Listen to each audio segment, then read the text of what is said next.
Good evening, Belize. It's Monday and this is News 5. I'm Sabrina Daly. Tonight, a high court battle. Defense attorneys say qualified Belizean lawyers are being overlooked while judges are being chosen from abroad. But the Bar Association pushes back, saying the process is constitutional, independent, and should not be attacked without cause. Also tonight, a prison water warning. A Ministry of Health inspection finds fecal coliform in well water at the Belize Central Prison, along with chemicals levels above World Health Organization guidelines. What did officials know and what happens now? And following the money, who really stands behind the companies receiving public funds? Tonight we take a closer look. Plus, life in prison. Miguelito Encalada is sentenced to 2 life terms for the murders of his wife, Desiree Elizabeth Gonzalez, and his younger brother, George Vincent Rochester. He must serve at least 40 years before parole. And World Cup fever takes over Belize. From churches to bars and restaurants, fans ride every kick, every miss, and every goal as if they were inside the stadium. Those stories and more in 60 seconds. Stay with us. News 5 starts now.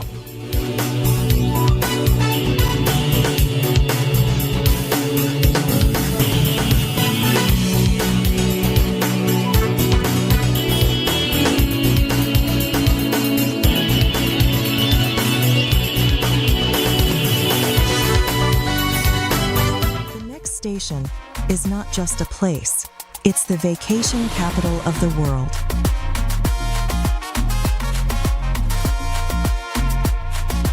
Mexican Caribbean, the vacation capital.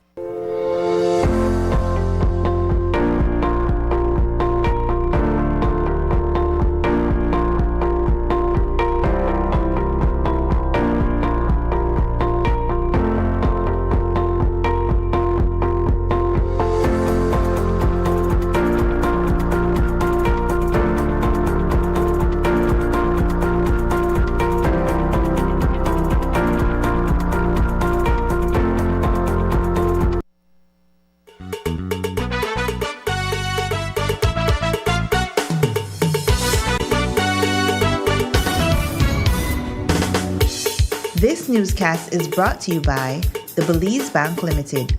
Our country, your bank. Welcome back. Who should sit in judgment over Belizeans in Belizean courts? And if qualified Belizean attorneys are available, why are so few of them on the high court bench? Those questions are now at the center of a growing dispute inside the legal community. The Association of Defense Attorneys say Belize continues to look outside its borders for judges while local legal talent is being passed over. The Bar Association of Belize, however, says the process is constitutional, independent, and should not be unfairly attacked. The controversy comes as the names of 2 foreign attorneys, Guyanese attorney Shaniza Smith and Trinidadian attorney Peter Carter, have surfaced for possible appointments to the High Court. Should representation matter in the judiciary? And how does the country protect judicial independence while also answering legitimate public concerns about who interprets its laws? Tonight, Shane Williams looks at the clash between the Bar Association and defense attorneys, and why this argument is about much more than 2 possible appointments.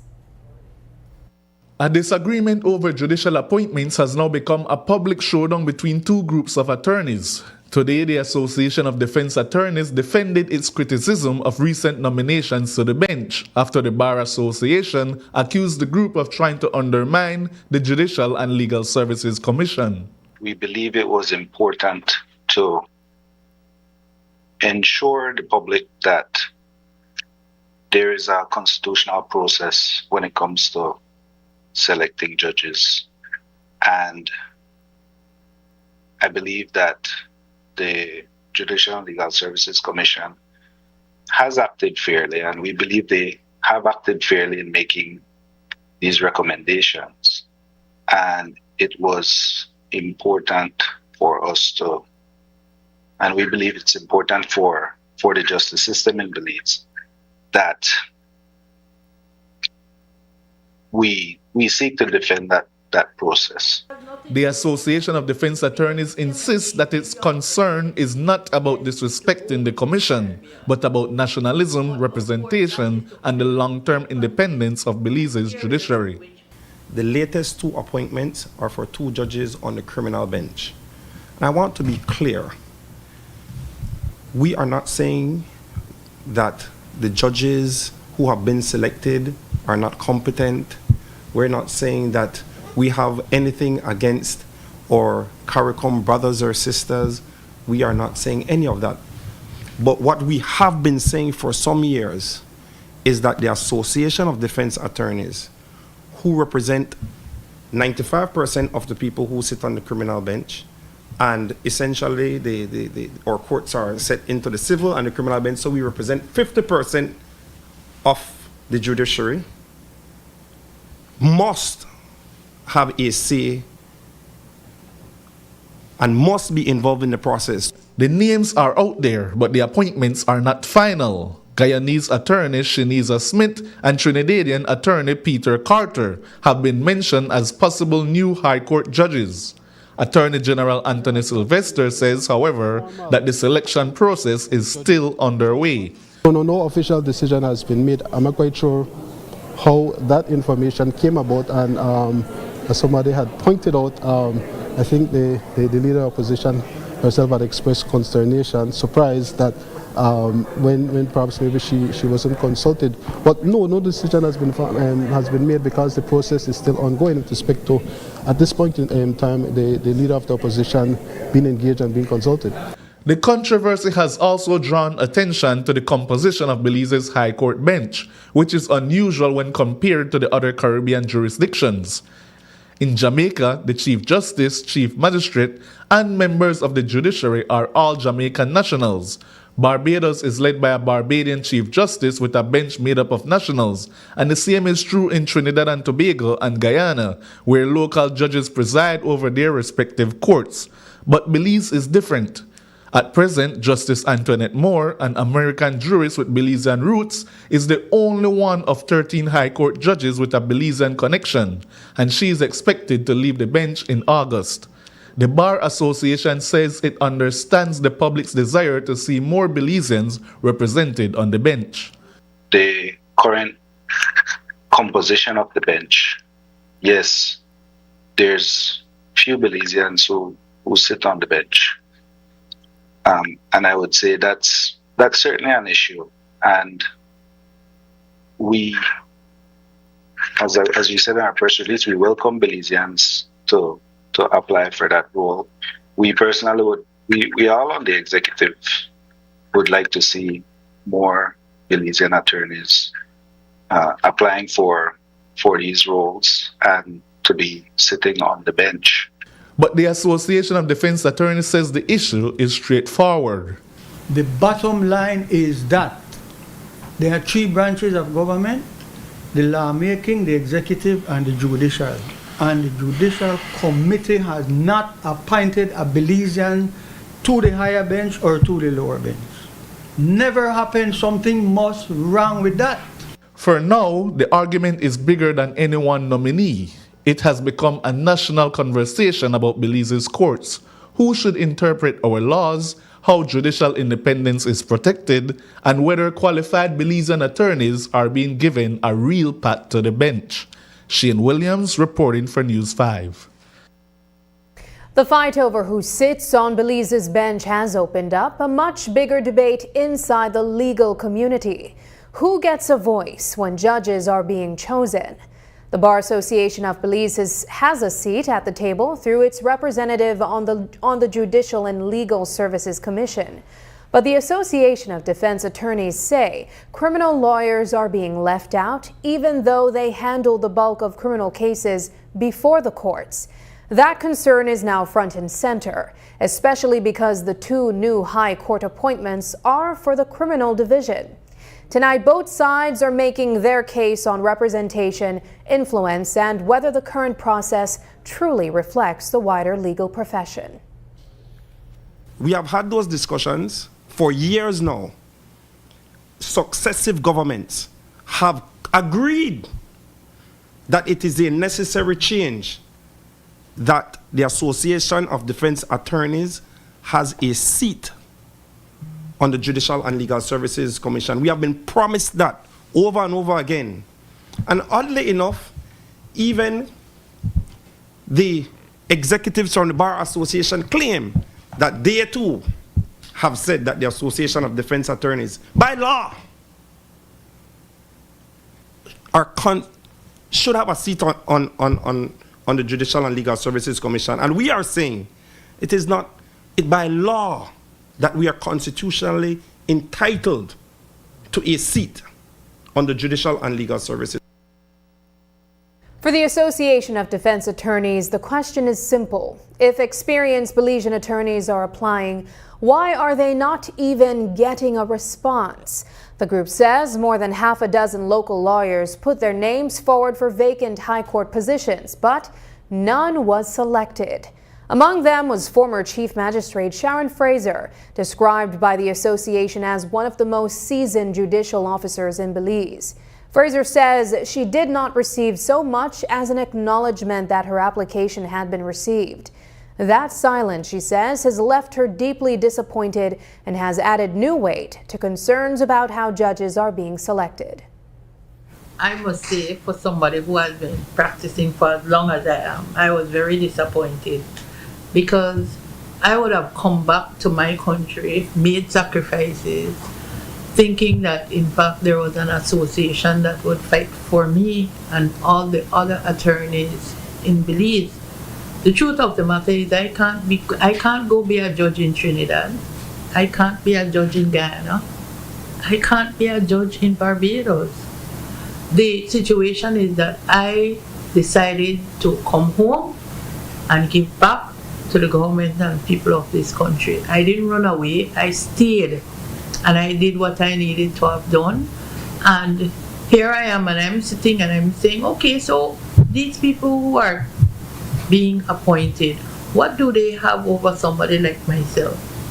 And the truth is, the only thing they have is that they're not Belizean. So what does that say?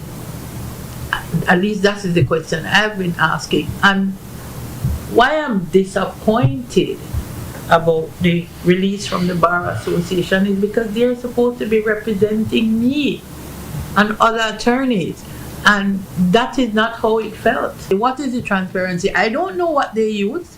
I don't know what was the criteria. I will tell you at some point I didn't even get acknowledgement that my application was even approved, had received. All I had the day they announced that that thing came out from the cabinet is when an email came to me to say, sorry, your application was not successful, nothing else. Belize's criminal courts could face a major disruption on August 1st. The Association of Defense Attorneys says its members will stop accepting court-appointed criminal cases unless government addresses a long-promised increase in legal aid stipends. Defense attorneys currently receive $2,000 for cases assigned by the court, but they say those same matters can cost around $15,000 on the private market. The association says the decision was not easy, but members argue they can no longer carry the weight of serious criminal defense work at a fraction of the cost. ADA member Orson Elrington explains why attorneys are taking this stand. The members of our association will not accept any more what my good senior called court-appointed matters. These are the matters for which essentially we work pro bono. The Association of Defense Attorneys, again, I will be very pessimistic and say does 95% of these matters. Because again, we're talking about murder trials, all right? And I have seen where there is an issue that I must bring to the attention of the public where, again, and us doing this is not an attempt to cripple the judiciary and to cripple the access to justice for those persons who cannot afford it. But this, again, has been a commitment that the administration has made and committed that they would change it, understanding that it was costing or membership to represent people. When you're going to travel all the way to Toledo, hotel, etc., and my good brother had mentioned a $5. It's not $5, it's $2,000.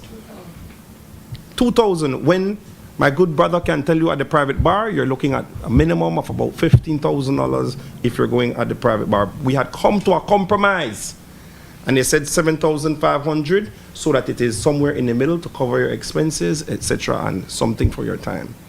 All right? So our decision is that come the 1st of August, our membership will not take any more court-appointed matters. No. Some might say, well, the members of the Bar Association can go ahead and do that. But guess what happened? I have seen where persons who have never done they have not even done an indictable matter before. I'm not talking about murder, much less murder. They've never done a murder matter before. And because they're so quick to say, I completed a case, they assign it to somebody. And that poor person is put before a judge, and you know what is the conclusion of that, right? There's more news after the break, so stay tuned. The Accommodations License Renewal 2026 opens August 1st through the online portal. BTB is also having its license renewal clinic countrywide, starting August 10th in Corozal, then in Orange Walk, Key Cocker, San Pedro, Hopkins, Placencia, Toledo, Belize City, San Ignacio, and Belmopan. Remember, to successfully process your renewal at the clinic, managers with portal access must bring updated electronic copies of renewal requirements. Licenses will be ready the same day at the clinic. Accommodations operating beyond October 31st, 2026 without successfully completing the renewal process will receive a violation ticket. Operating without a valid license commits an offense. For more information, please contact our compliance officers at 227-2420 extension #247. Email hotels@BelizeTourismBoard.org or WhatsApp us at 635-3688. Renew your BTB accommodation license through the online portal starting August 1st, 2026, or look out for the renewal clinic near you. Running your business just got easier with Medisco. Our dedicated representatives bring a wide selection of products straight to you, right when you need them. Simply choose the items your business needs and place your order instantly, fast, easy, and hassle-free. We offer a wide range of wines, spirits, food, beverages, and hospitality products from trusted brands, delivering quality and excellence for every occasion. Once confirmed, your order is processed immediately and prepared with care for scheduled delivery. From our warehouse to your shelves. Reliable service you can count on every time. Ordering made easy. Convenient online payment. Efficient cashless delivery. Medisco. Delivering products and payment convenience to power your business. Need a fresh new kitchen, flip that switch ignition. G appliances shine. Every knob, every line, all align and turn the shower on. Feel gold, colder in the chrome. So bold from the tiles to the tiny screws. We've got the wow you choose. All in one place, Design Depot. Everything you need for the life you want. Let's go. From the floor to the paint to the patio glow. Build it up, light it up. Watch your dream home grow. All in one place. All in one place. All in one place. All in one place. All in one place. Design Depot. All in one place.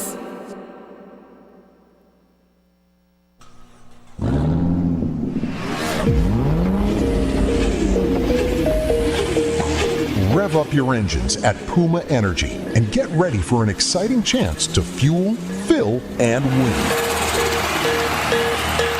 For every $30 purchase on fuel, a liter of lubricant, or $10 at Super 7, get a ticket to win one of 20 fuel prizes of $1,000.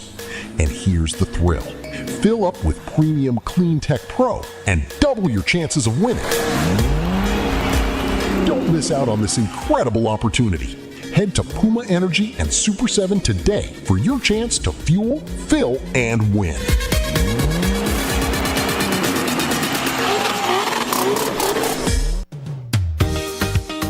Open your eyes, family. We the head west. Yes, San Ignacio, we the come. The Open Your Eyes Country Tour is rolling into the San Ignacio Welcome Center. And trust me, you don't want to miss this one. From the rich culture and delicious food to the incredible people and lively vibes, we bring the best of the West straight to your screen. Monday, July 27, starting at 6:30 a.m. live on Greater Belize Media. Open your eyes to beautiful San Ignacio.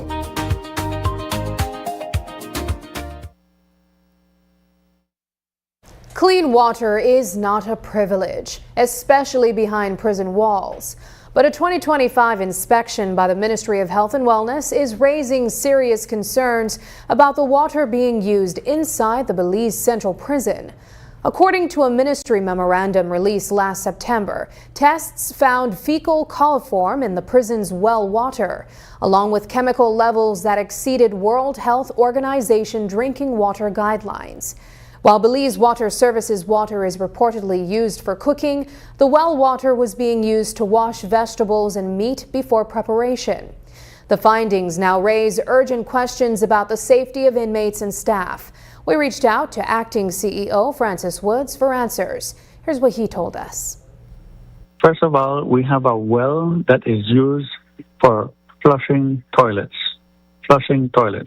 not for cooking, not for drinking, not for bathing. Each inmate is assigned 5 gallons of water from potable water from BWS, and that is for drinking, that is for bathing and washing their clothes. That is the situation. That's BWS water, the same source that feeds the Hattieville residents and residents along the road. That's what we use always for cooking and for drinking as well. We did use that well, and we have tested before, and previous tests did not show any form of fecal coliform or anything like that. And that one test that was done did. So we immediately rectified that and made sure it was in nowhere near any food type handling area or anything like that. We reacted right away. And we are looking at, we reached out to the Ministry of Rural Transformation for technical advice on how to handle that well.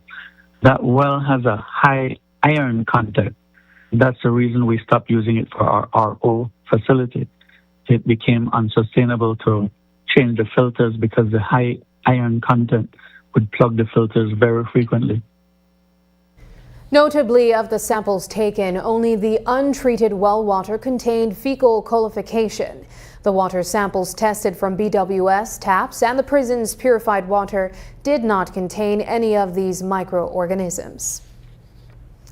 Tonight, as the Ministry of Defense procurement scandal continues to unfold, another troubling question has emerged. Who is actually behind the companies receiving public funds? Investigators have uncovered a network of firms linked to the controversy. But tracking down their true owners is not as easy as it should be. A search of Belize's online companies registry reveals only limited registration information, while key ownership details remain out of public view. It is a serious problem. When taxpayer money is involved, the public has a right to know who is benefiting. Instead, journalists and concerned citizens are being forced to rely on leaked documents to connect the dots. That has renewed concerns that Belize's corporate registry system is not promoting accountability, but standing in the way of it. News 5's Paul Lopez has the story. So a lot of companies have been named in this Mira Millions and Ministry of Defense procurement scandal. And a lot, if not all of what we know about who owns these companies are from leaked documents. And so, is this information readily available? And if not, then why? Critics argue that since these companies are collecting through public finances, then it's only right that the public gets full access to who owns these companies. So today we are on the Belize Companies and Corporate Affairs Registry website, and there's actually an option for you to find out more about a business, right? So let's take, for example, one of the latest businesses that has surfaced in the scandal. It is RSL Group. We'll see what we can find about RSL Group on the Belize Companies and Corporate Affairs Registry website. So RSL Group, all right. So what shows up is that RSL Group Limited was registered in October 29th of 2025 as a private company, and it remains active.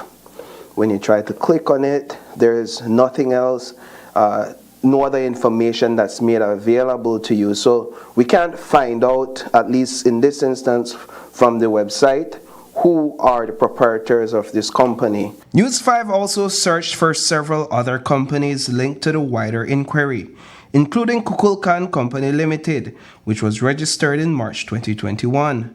But beyond basic registration information, the trail went cold. With ownership details still out of public view, we reached out to the company's registry to find out where, if anywhere, citizens can access information on the people who actually own these companies. I have a question about getting access to information on the proprietors of certain businesses or companies. How can I get access to that information? Can I do it online?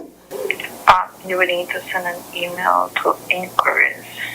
Send an email to inquiries, and what would I put in that email? With the information that you required, and then if they can provide it to you, then we will. If not, then we will further give you guidance on how to apply for it or where to apply for the information. Excellent. All right, but on the website of it, in and of itself, I wouldn't be able to access that sort of information. No, sir. With no ownership information available online, News 5 wrote to BCAR and asked the registry to release the names of the proprietors of these companies in the spirit of transparency. But this lack of access is not new. In late 2022, the government of Belize merged the local companies registry with the International Business Companies Registry.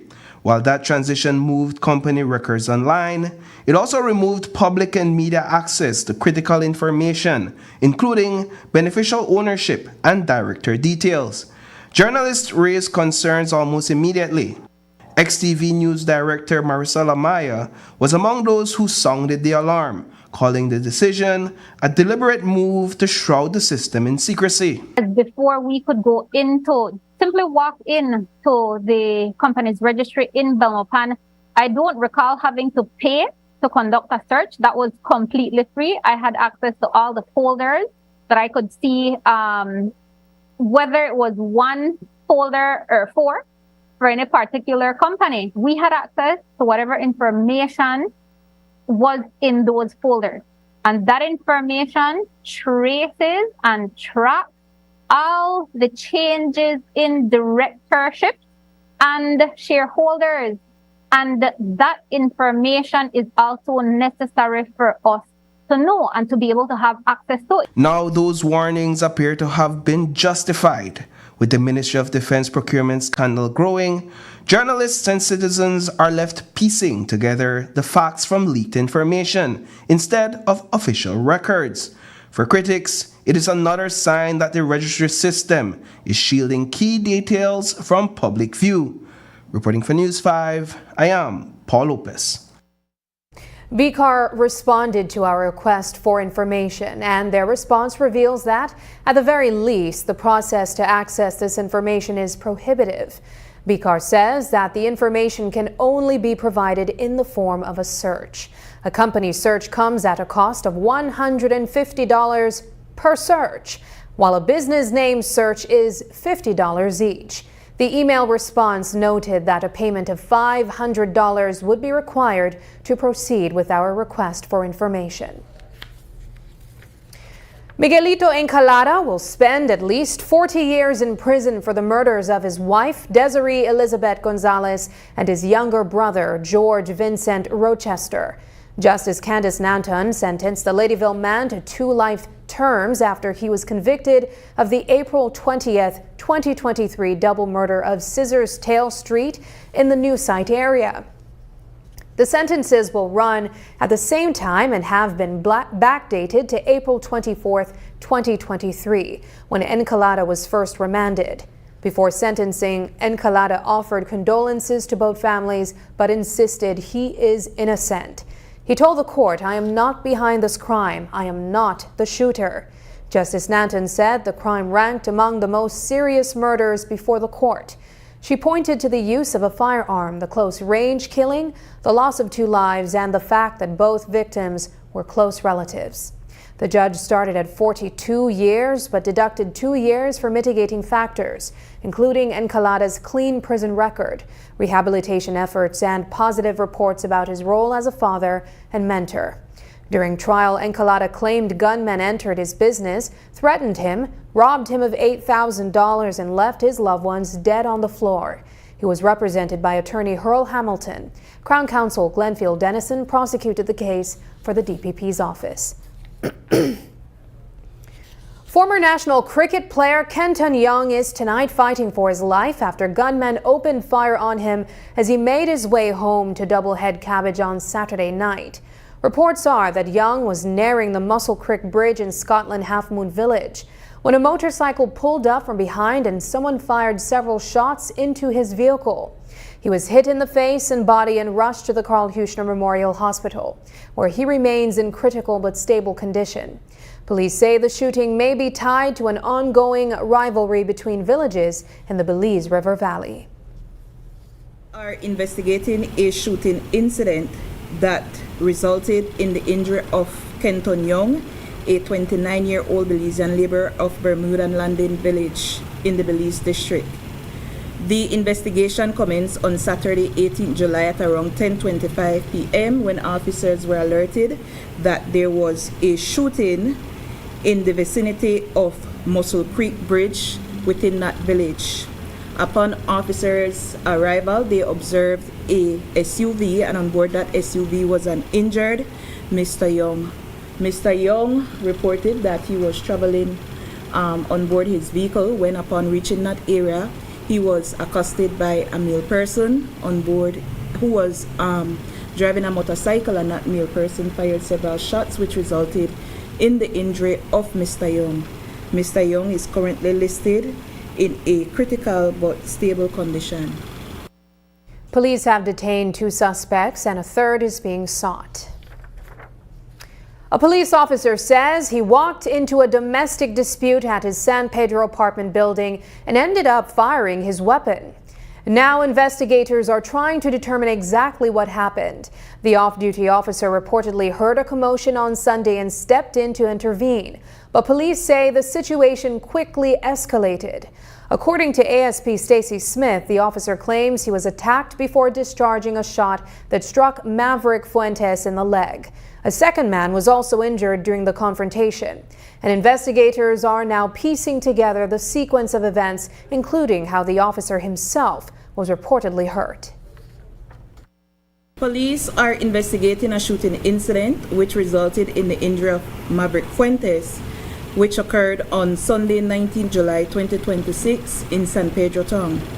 What we have learned is that a police officer who had reported off duty at that time was making his way home, and upon entering his apartment building, he observed that there was an ongoing domestic disturbance. He reportedly sought to de-escalate the situation, however, that proved futile. He further reportedly called into the station requesting police intervention, but shortly after doing so, the domestic altercation became violent and he made a decision to intervene with a view of detaining the male person. The officer reportedly alleged that upon doing so, he was assaulted by the male person as well as the female, which led to him withdrawing his personal protection license and firearm, and firing a single shot which caught Mr. Fuentes to the leg. Both the police officer and Mr. Fuentes sought medical attention. A concurrent criminal and internal investigation has been commenced in this matter. So no charges have been brought against anyone as yet? Not at this time. The extent of the officer's injuries are unknown at this time. There's more news after the break, so stay with us.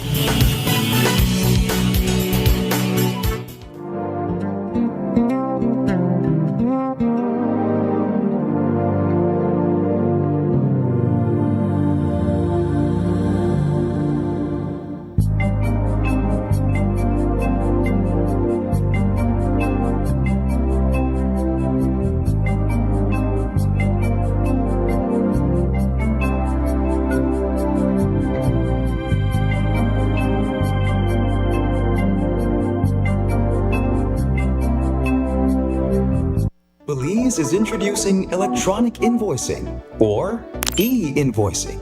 This means invoices, tax receipts, debit and credit notes will be issued, transmitted, and received in a structured electronic format, not a PDF and not a paper document. If you are GST registered and you invoice other businesses or government agencies, your documents will soon need to be created, sent, and verified through Vertex Belize, Belize's national digital platform for electronic invoicing.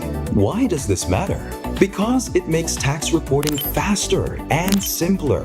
It reduces fraud and ensures every transaction is transparent and secure. The e-invoicing rollout will start with large GST registered businesses, then smaller businesses over time. For more information, contact the Belize Tax Service at 613-2508 or email etdinfo@bts.gov.bz. Electronic invoicing, simplifying tax compliance through digital innovation. The next station is not just a place, it's the vacation capital of the world, Mexican Caribbean. Do you know why we are the capital of vacations? Because no other place on earth brings together so many ways to vacation in one single destination. Every vacation imaginable. Mexican Caribbean, the vacation capital.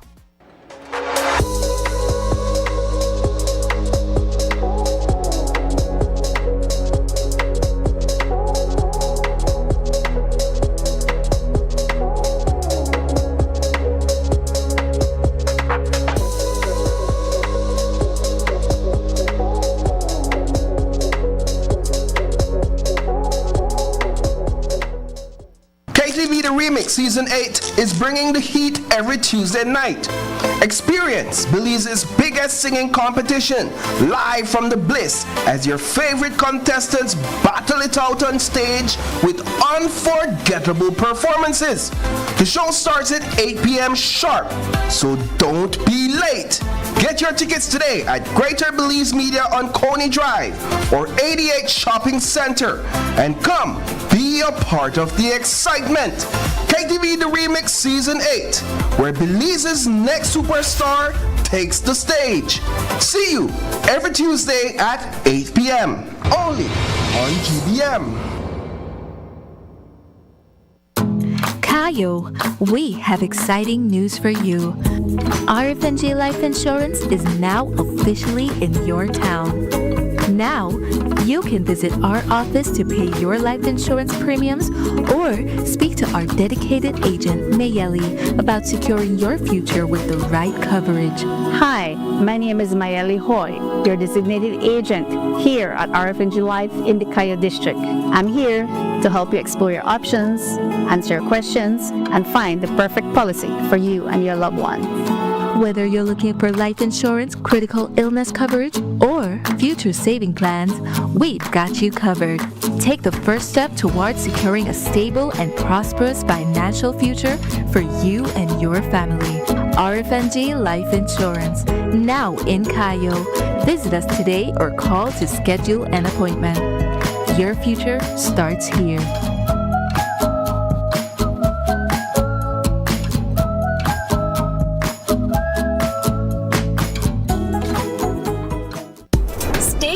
connected in the USA for as low as $10. With Smart Roaming Data Pass, staying connected is simple and affordable. Get the data you need starting at 1,000 megabytes to stay connected to larger plans that keep you online while you travel across the USA. So you can message, browse, video call, and navigate wherever you go. No SIM swap, no bill shock. Just simple, affordable pricing. Activate easily by dialing *100# using the Smart app or online. Smart Roaming Data Pass. Staying connected the smart way. Smart, bringing people together.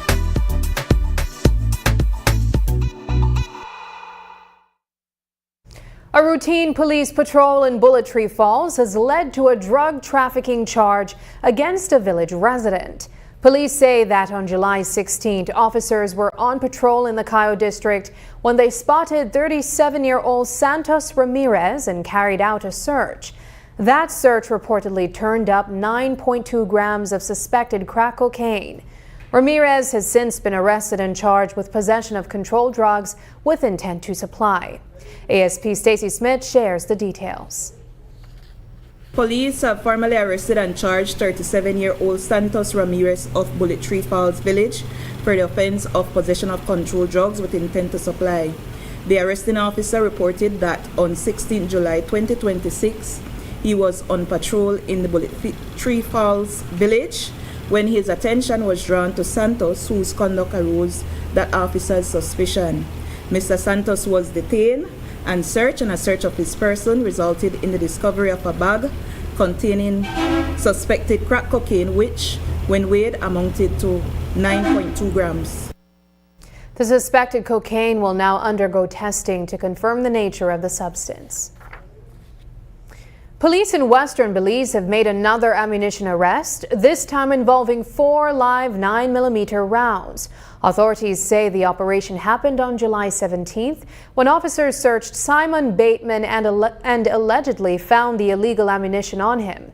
Bateman was taken into custody and has since been arrested. ASP Stacey Smith tells us more about how the operation unfolded.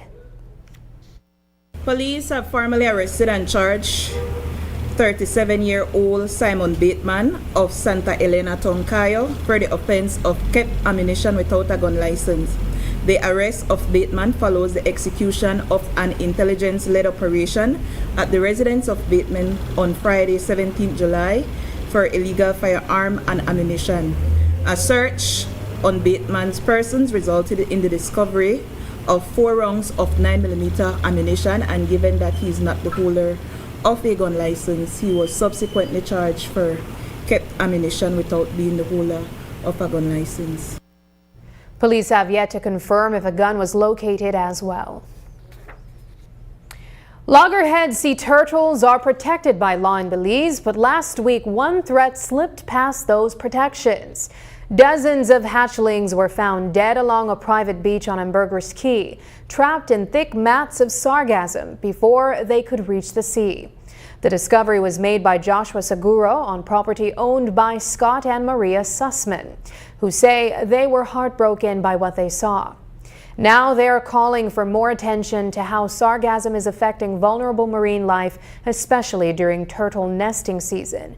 News 5 spoke with Seguro and the Sussmans about the discovery and what they believe can be done to help protect these endangered hatchlings. While on the beach, I looked down by my feet and I saw a bunch of baby turtles, turtles hatchlings. I immediately identified them as loggerheads, caretta. And in my head, I was like, oh no, like these are dead. So I was like, we have to contact the fisheries department immediately. And then I came out to tell the others, I was like, guys, they have a bunch of dead turtles on the beach currently. From our observation, it appears to be an entire clutch that has passed away. We counted up to 52, I believe, and could be more. Fully convinced it's the sargassum that killed them.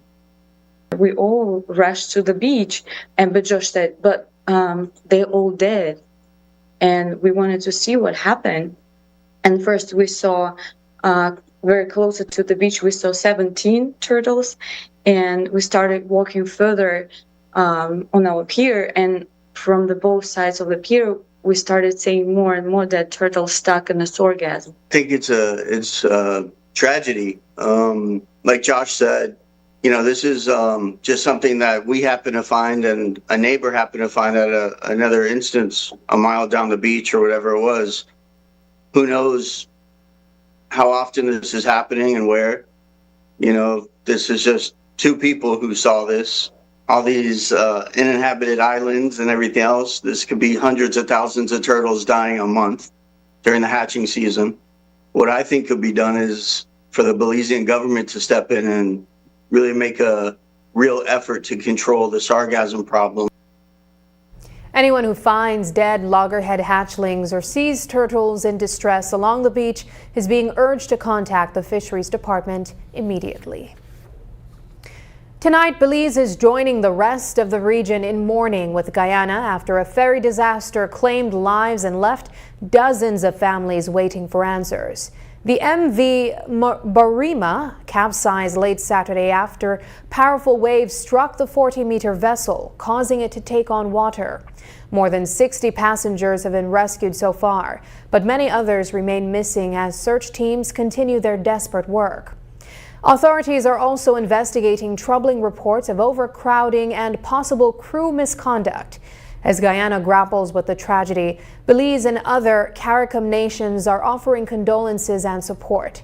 News 5's Brittany Gordon has the latest. In Guyana, search teams are still looking for passengers who remain missing after the MV Barima capsized on Saturday night.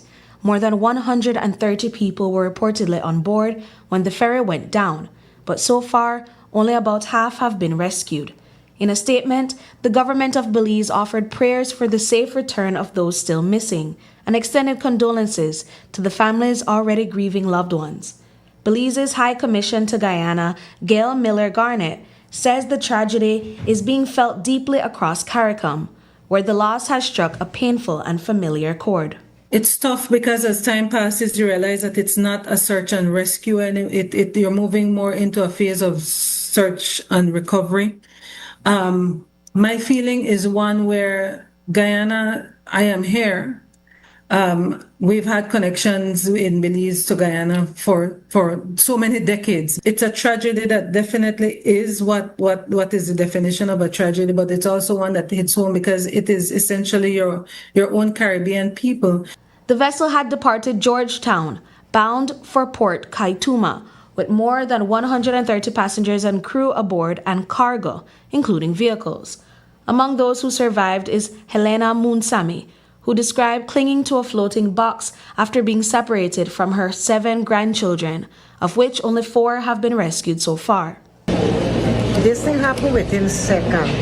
This boat met a wave come and like this boat met the one camp and right away they saw the water rushing.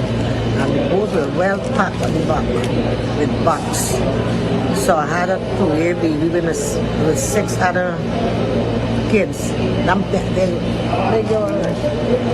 And the box cover we down because this boat is no time this boat taking me the water and this back cover we down. I tried to grab my baby but the box hanging out my hand. All I had to do is fight for my life. I always tell them, I couldn't see them hand and don't come down. I tried to top on top like make way for them. Really make it out. Really, and then I see a spray box. And I see another lady fighting. So I guess she come hold on here. And that was it. 7 of them are last. 5 girls and 2 boys. Guyana has since suspended the entire management team responsible for the MV Barima under the Transport and Harbors Department. Guyanese Public Works Minister Bishop Juan Edgehill said the move ensures the integrity of the inquiry into the ferry's deadly capsizing. The feeling right now is one where it's almost a feeling of helplessness at this point, but the government, and that's because of the loss of the individuals. But the government has been doing a lot. The private sector has come in. So it's public-private partnership where I think Trinidad is sending over Coast Guard assistance as well as an airplane because they have not been able to find the vessel. When we were sleeping, all over here, this boat just can't pass. And I mean, if you can back to the beach, my phone and lean over on. Did you have family on? Yeah, me had my girl and my daughter and all two and gone. The vessel was found this afternoon, but the probe continues as officials uncovered major discrepancies in the passenger manifest. Investigators are now pursuing possible breaches of safety rules, operational failures, and potential criminal wrongdoing. Brittany Gordon for News 5. We have more news for you after the break, so stay tuned. Electricity is changing. At home, families are using more devices, smarter appliances, and connected technology. Across the country, businesses are growing, industries are expanding, and communities are finding new ways to live, work, and move forward. Behind that progress, the energy system must continue to grow with Belize. At BEL, modernizing the grid is part of preparing for what comes next. A grid with greater visibility, more accurate information, and better tools to manage energy as needs change. Through investment in digital systems, upgraded infrastructure, and improved monitoring, BEL is strengthening how electricity is managed and delivered across the country. Not just for today's needs, but for the future Belize is building. As new technology emerges, from solar generation to community energy systems, the grid must be ready to support them safely, reliably, and sustainably. This is the work of modernization, step by step, system by system, community by community, helping prepare Belize for a more connected, resilient, and sustainable energy future.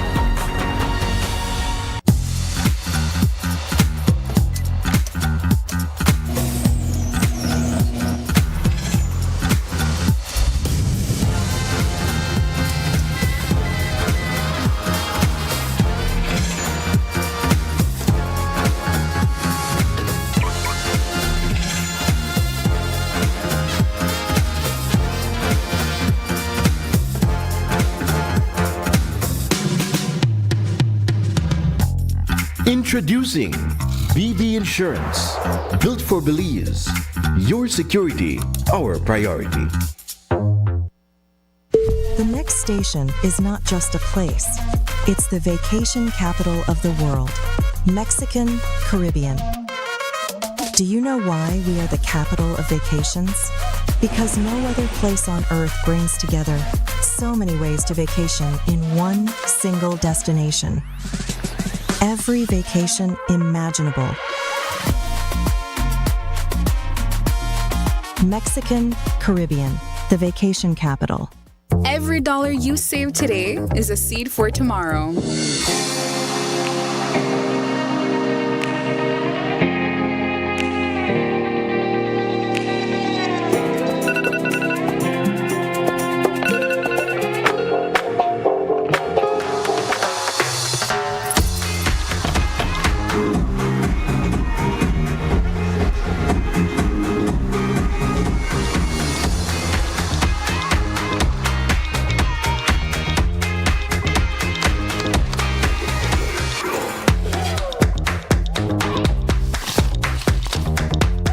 Let your dreams take root and grow. Belize Bank, your future, our commitment. Stay connected in the USA for as low as $10. With Smart Roaming Data Pass, staying connected is simple and affordable. Get the data you need starting at 1,000 megabytes to stay connected to larger plans that keep you online while you travel across the USA. So you can message, browse, video call, and navigate wherever you go. No SIM swap, no bill shock. Just simple, affordable pricing. Activate easily by dialing *100# using the Smart app or online. Smart Roaming Data Pass. Staying connected the smart way. Smart, bringing people together.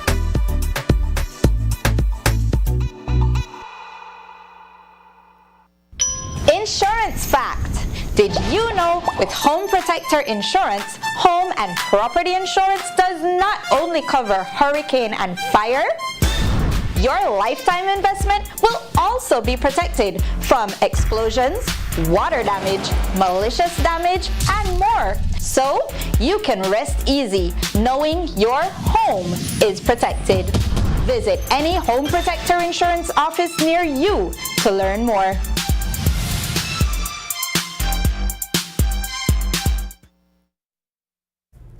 A recommended promotion inside the Belize Police Department is now drawing attention, as Assistant Superintendent Stacy Smith is being considered for elevation to superintendent. A letter sent to the Security Services Commission says Smith has already been carrying out duties above her current rank and performed strongly before the promotional board.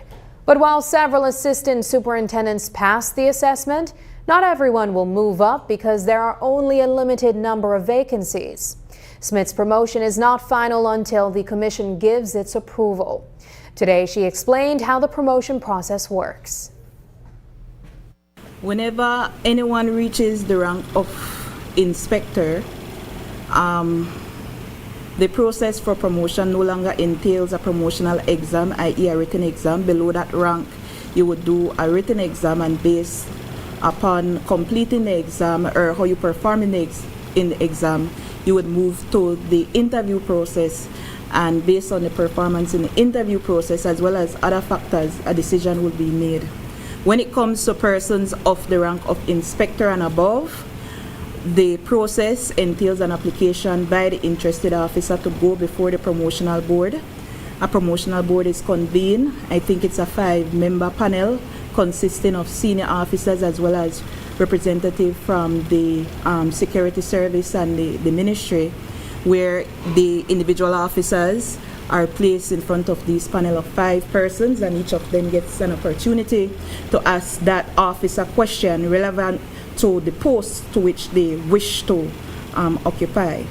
After that is done, the grades are submitted to the commissioner's office, and based on that, he reviews that as well as the performance appraisal and the needs of the department in terms of the administrative needs, and a recommendation is forwarded to the Security Services Commission for the promotion of officers. What is the standard for a passing mark? I believe the standard is 60 at this point in time for a passing mark, but I must also say that passing the exam is the interview, is but one component.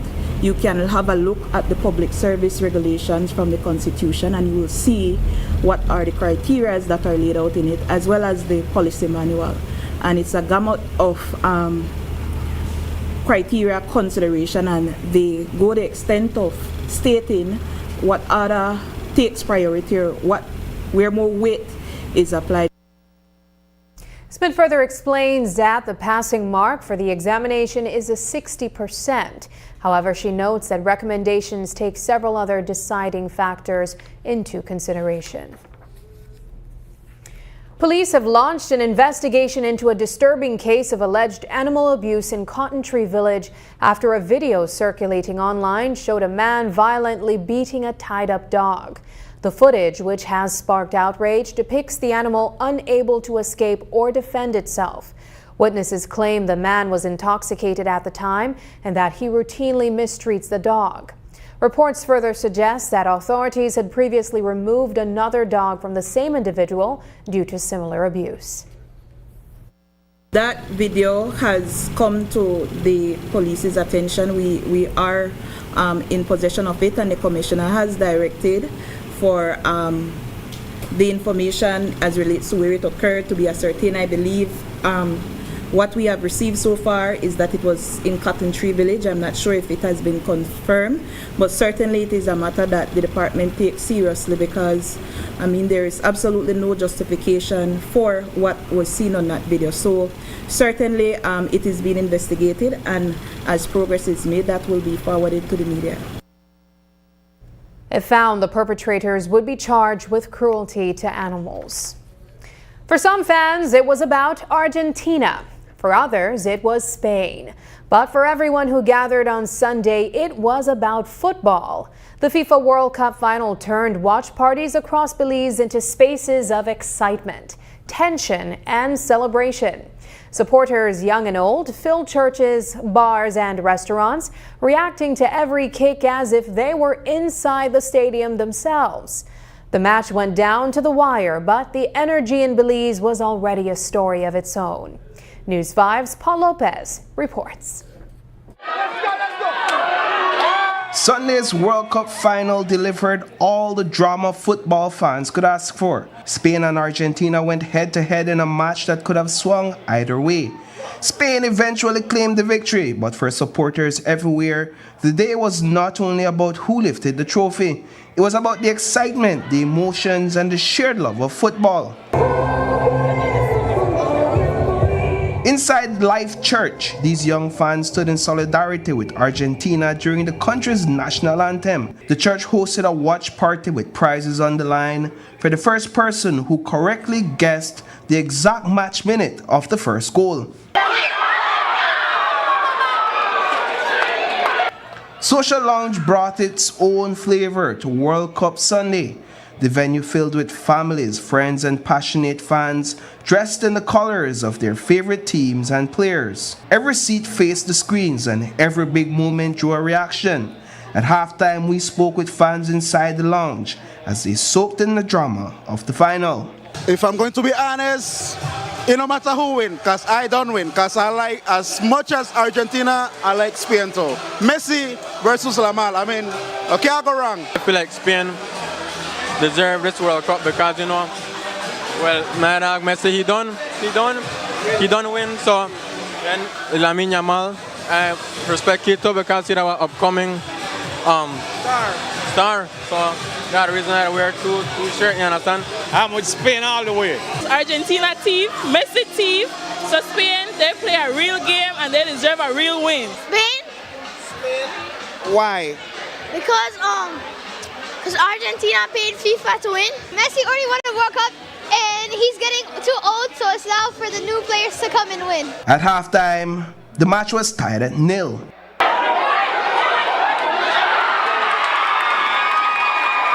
From Social Lounge, we headed over to the Riverside Tavern to join its watch party for the second half of the match.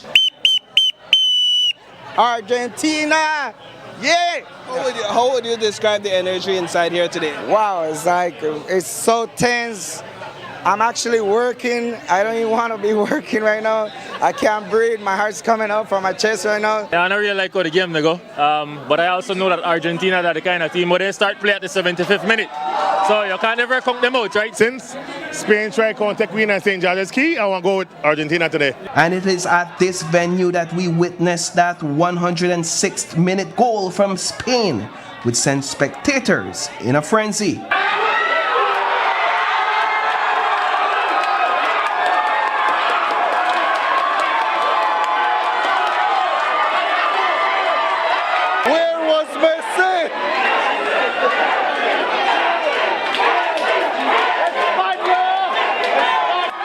Fans from the winning team celebrated.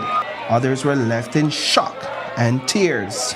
I feel very happy. I really was rooting for Spain to win. Oh, Spain, the best team. Best team. We're in Spain, Spain. It is estimated that 1.8 billion people globally tune into the match. Reporting for News 5, I am Paul Lopez. Up next, Sports Monday with Paul Lopez. Stay connected in the USA for as low as $10. With Smart Roaming Data Pass, staying connected is simple and affordable. Get the data you need starting at 1,000 megabytes to stay connected to larger plans that keep you online while you travel across the USA. So you can message, browse, video call, and navigate wherever you go. No SIM swap, no bill shock. Just simple, affordable pricing. Activate easily by dialing *100# using the Smart app or online. Smart Roaming Data Pass. Staying connected the smart way. Smart, bringing people together.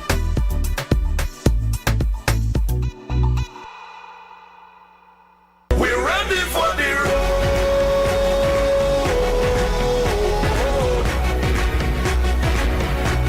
We're ready for the road.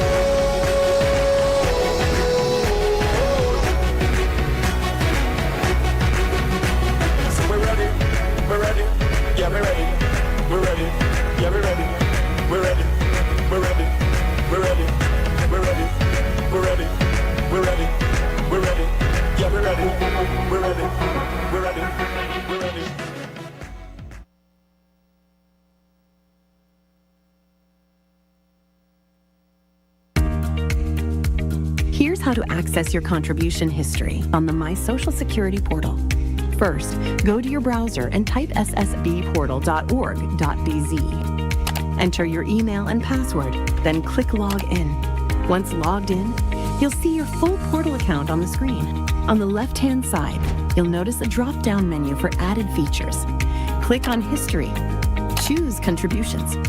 Read the disclaimer, then click Continue. You'll now see a full window displaying your contribution history. In the table, each row represents a different year. For example, let's look at the year 2024. Click on the row and a detailed breakdown will appear. This breakdown includes your employer's name, your earnings for each month and week, contribution type, the amounts paid, and that's how you can explore the new contribution feature on the My Social Security portal.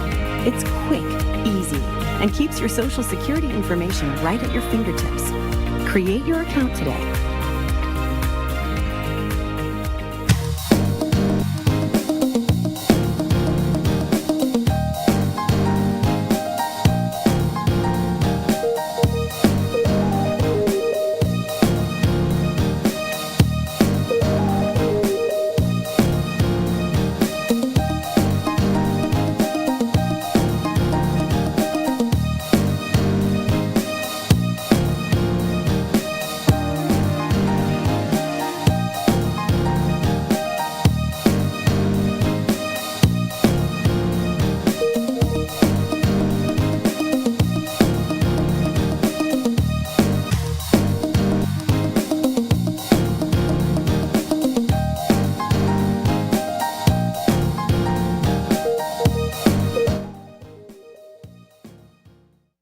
Past 5 years, Digi has invested more than $17 million to revolutionize Belize's digital future.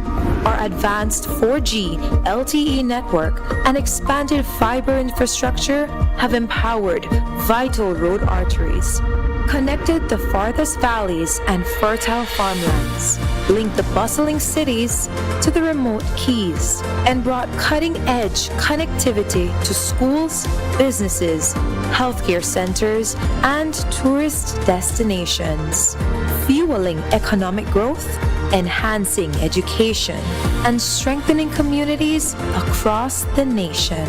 By choosing Digi, you're leading Belize's digital transformation, bridging distances, opening opportunities, and empowering every corner of our beautiful country. Connect with Digi. Empower Belize. Sports Monday is brought to you by the National Sports Council of Belize. Good evening, Belize. I am Paul Lopez with this week's installment of Sports Monday. What a finish inside the Orange Walk Multipurpose Center on Friday night. The Belize City Defenders celebrated their first ever semi-pro basketball championship, but the Orange Walk Running Rebels made sure the road to the title was anything but easy. With the clock winding down and the Rebels down by 2 points, Matthew Young found William Stanford Jr., who delivered a clutch layup with less than 15 seconds remaining to tie the game and electrify the home crowd. With 8 seconds left on the clock, all indications were that this game was headed into overtime. Defenders called a timeout. Inbound by Nigel Jones to Ajang Agwek, then back to Jones, who is double-teamed, leaving a wide-open Agwek under the basket. A season-ending error for the Rebels.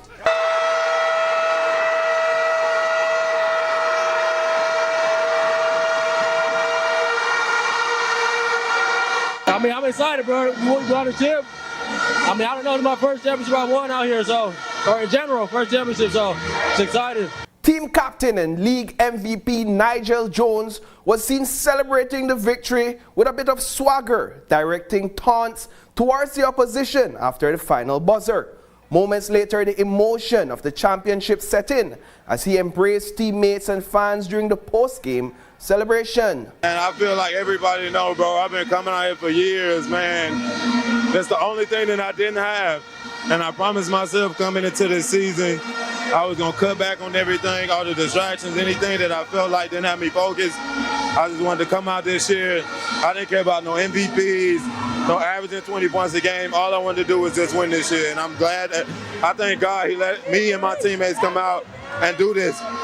We couldn't be here without him, man. Why were you going aggressively after your opponents after you guys won? So for us, all year, we'll let everybody else do all the talking on the internet. Regular season, playoffs, and the finals, everybody had so much to say. We started off the season 0-2. Everybody wrote us off. Defenders the worst team in the league. And then we went on a 13-game win streak. Took a loss, but we needed that. So for me, we don't want to do the talking with you while the game is still going on. When the game is done, we'll let that do the talking and then we're going to talk. And this championship is perhaps the most meaningful for John Marsden, one of the names behind the Belize City Defenders since day one. Straight gratitude, man. Gratitude. Gratitude. Thank you to every Defender fan for riding with me. Beginning 2018 up to this point. Every sponsor was staying with from 2018 up to this point. Defenders organization take a lot of pride in our winning, take a lot of pride in our make sure our players are well taken care of. Make sure that this when this moment comes in, I've never felt something so joyous yet. Right? Besides the birth of my child, this is the second best feeling. Right? Congratulations, brother. Enjoy the celebration. And while the NEBL's 2026 season officially comes to an end, the Inter-Office Basketball League has announced its return with 2 divisions and 12 teams. The season starts on July 31st with 15 rings, 15 trophies, and 30 medals on the line. The road to Inter-Office now leads to the Belize City Civic Center, where Bowen and Bowen will look to successfully defend its title. Meanwhile, the Marconi Leal Fast Pitch Softball competition is down to its final 3 contenders: Wolfpack Softball Club, Biscayne Tropical Breeze, and the Guardian Bombers. On Friday, the Bombers and the Tropical Breeze will battle for a spot in the finals, with the winner advancing to Sunday's championship showdown against Wolfpack. Finally, it's worth noting that a selection of Belizean athletes and officials is attending the 2026 Central American and Caribbean Games in Dominican Republic. We will be looking out for updates on their performance. And that's where we leave it for this edition of Sports Monday, proudly brought to you by the National Sports Council. Thanks for watching. Catch you in the next one.